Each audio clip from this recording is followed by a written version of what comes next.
अस्सलाम वालेकुम जी। क्लास 9 आज का हमारा जो टॉपिक है वो है आपका इलेक्ट्रोलाइटिक सेल का। तो हमारे पास बेटा टॉपिक है आपका इलेक्ट्रोलाइटिक सेल क्या होता है। तो इलेक्ट्रोलाइटिक सेल में सबसे पहले आपके पास एक बेसन आता है जो आपका या तो वुड का बना हो सकता है, लकड़ी का, या ग्लास का बना हो सकता है, शीशे का या सीमेंट का बना हो सकता है। ठीक है। उसके बाद आपने इसके अंदर दो मेटल की प्लेट्स यूज़ करनी है। एक ये मैंने यूज़ कर ली और एक ये वाली। इन मेटल की प्लेट्स को बोलते हैं इलेक्ट्रोड्स। इनको बोलते हैं इलेक्ट्रोड्स। ठीक है। अब इलेक्ट्रोड्स आपके दो टाइप के होते हैं। अभी वो बताने से पहले मैं यहाँ पे एक बैटरी बना देता हूँ। ये आपने इसको अटैच कर दिया बैटरी से। एक बैटरी का पॉजिटिव टर्मिनल है, एक नेगेटिव टर्मिनल है। तो जिस इलेक्ट्रोड को आप बैटरी के पॉजिटिव टर्मिनल से अटैच करते हो उससे कहते हैं एनोड, और जिसको बैटरी के नेगेटिव टर्मिनल से अटैच करते हो उससे कहते हैं कैथोड। तो ये एक आपका एनोड आ गया, एक कैथोड आ गया। उसके बाद आपने इसमें इलेक्ट्रोलाइट यूज़ करना है, जो लास्ट लेक्चर में हमने पढ़ा था कि इलेक्ट्रोलाइट क्या होता है। तो ये आप इसमें इलेक्ट्रोलाइट का सोल्यूशन यूज़ करते हो। फिर होता क्या है कि जब आप इसके अंदर इलेक्ट्रोलाइट डाल के कैथोड और एनोड को बैटरी से अटैच करते हो तो यहाँ से एनोड से करंट जो है इलेक्ट्रिक करंट वो निकलना शुरू होता है, और वो कहाँ पर जाके होता है, वो जाता है आपका सीधा कैथोड पे। तो यहाँ से इलेक्ट्रॉन्स मूव करते हैं एनोड से हाई पोटेंशियल रीजन से, और वो कहाँ पे जा रहे होते हैं, वो कैथोड पे। इस तरह से आपके पूरे के पूरे सेल में से एक इलेक्ट्रिक करंट का फ्लो हो रहा होता है। ठीक है। ये था सिंपल था आपका इलेक्ट्रोलाइटिक सेल होता क्या है। कंस्ट्रक्शन भी हमने देख ली। फिर आती है इसकी वर्किंग।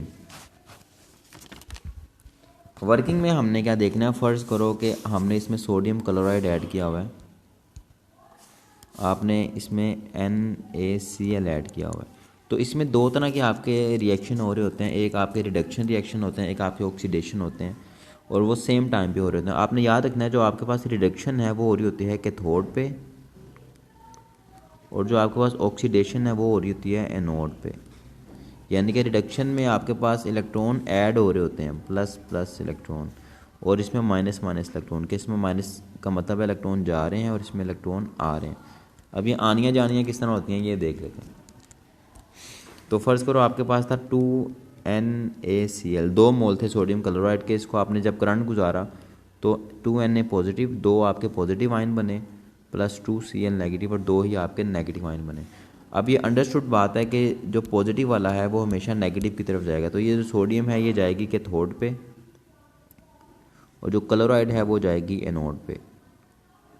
और हमें पता है कैथोड पे क्या होती है, रिडक्शन, और एनोड पे क्या होती है, ऑक्सीडेशन।